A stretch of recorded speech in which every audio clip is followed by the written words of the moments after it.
We're going to continue. We're going to keep going. If you noticed, we're almost to the end of page 2. And we have 4 pages. We have a half hour left, so we're getting there. I gave you, 9 things that forgiveness is not. And I'm going to give you 5 things that forgiveness is.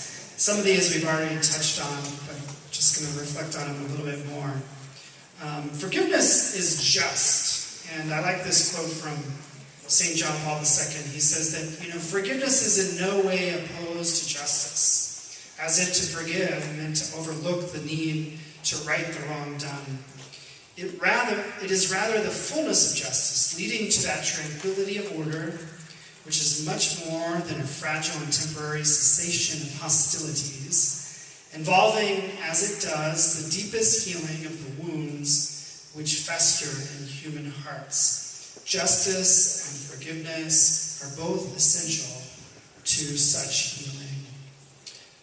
John Paul II, of course, is always very profound.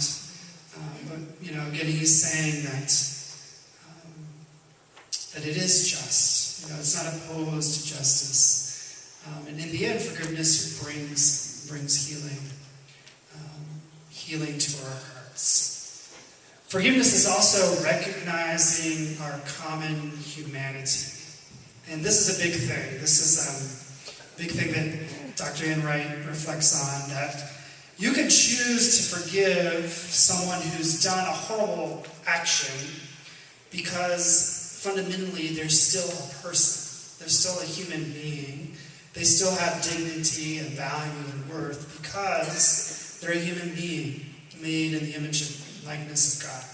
And even though they've committed this action, you can still choose to forgive them. I think that's a beautiful way to think about it. Forgiveness is also an attitude of goodwill. It's a moral virtue, which means it's a skill. It's something that you can grow in. It's something that you can become better at. It can become part of your identity, Dr. Enright says. It can be something you incorporate into your life, into your character, into the way that you relate to other people. It's a moral virtue. It's something that you can grow in and develop and get better at. Forgiveness is also loving as God loves. Loving as God loves. Again, Dr. Enright says, we're not just forgiving because we believe our offenders' apologies are sincere and they won't trouble us again. Because sometimes they're not sincere. Sometimes they don't even bother to say they're sorry. We forgive as God forgives. An imitation not only of the quantity, but also the quality of his forgiveness. Like God, we forgive not merely by forgetting, but by loving. This is actually Dr. Scott Hahn, who teaches at Franciscan University of Steubenville, which is the university that our friars founded, the community that I belong to. And it's loving as God loves. Again, a beautiful way to think of forgiveness. And lastly, forgiveness it's interesting. I think you can remember this. It's reducing and it's increasing. So it's reducing negative feelings, thoughts, and behaviors. And it's increasing positive feelings, thoughts, and behaviors towards the offender. So it's, again, reducing negative thoughts, feelings, and behaviors towards someone else, and increasing positive thoughts, feelings, and behaviors towards someone else so that you can love them again, so that you can love them again, I would say. And so, with that, now that we've reflected on what forgiveness is not, reflect on what forgiveness is, we're going to just keep going, I think. You can reflect on this question later, which is, have you thought of all of these things before? Or, is there a new insight here for you tonight in terms of these 5 things that forgiveness is?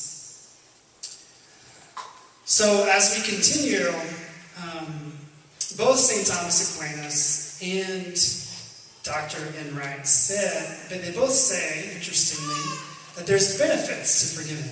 There's benefits for you. There's benefits in different ways you can look at it. And St. Thomas has very simple ways. He says that it's useful because when we forgive, our sins will be forgiven. So that's very useful. It's necessary, he says, because you avoid the sin of unforgiveness, the sin of anger, the sin of revenge. I don't know if you've ever thought of it as a sin, but there's something called unforgiveness, refusing to forgive someone else. That's actually a sin. And St. Thomas reflects on that. It's something that leads to deeper friendships. So it's a benefit in terms of it brings you back into friendship with someone. And you win, he says. You win the victory by winning the love of the other person. So the other person is able to love you again. You're able to love them again. And that's a victory, he says. And finally, he says that, and really he's quoting Jesus, that if we forgive, then God will answer our prayers. And if we don't forgive, then in a sense at least you could say, Jesus says this. It seems pretty radical, but he says, if you don't forgive, then God's not going to answer your prayers. He's not going to hear your prayers. Because in your heart, you have this unforgiveness towards someone else, and it actually blocks God from answering your prayers.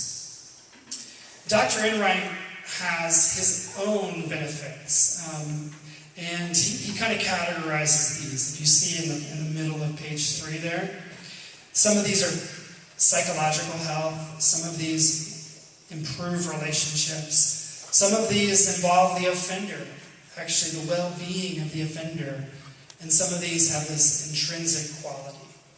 So he says one benefit is that it quiets angry feelings within yourself. It changes destructive thoughts to healthy ones. So those are both pretty good things for yourself.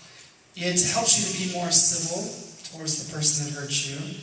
It helps you to interact better with others. And it also improves the relationship with the one who hurt you.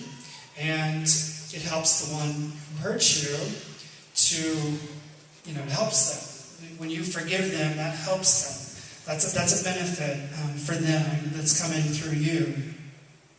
And his last two is that God asks us to do it again, and it's an act of love, an act of kindness, and it's always good to practice love and kindness. So these are some of the benefits of forgiving, and what I want to ask you guys to do again is to just talk together about, pair back up, and talk about which of these benefits. On page 3, there's 13 of them altogether. Which one, if you can only choose one, which one appeals to you the most, and why? So which one appeals to you the most, and why? And I'll give you 3 minutes to reflect on that.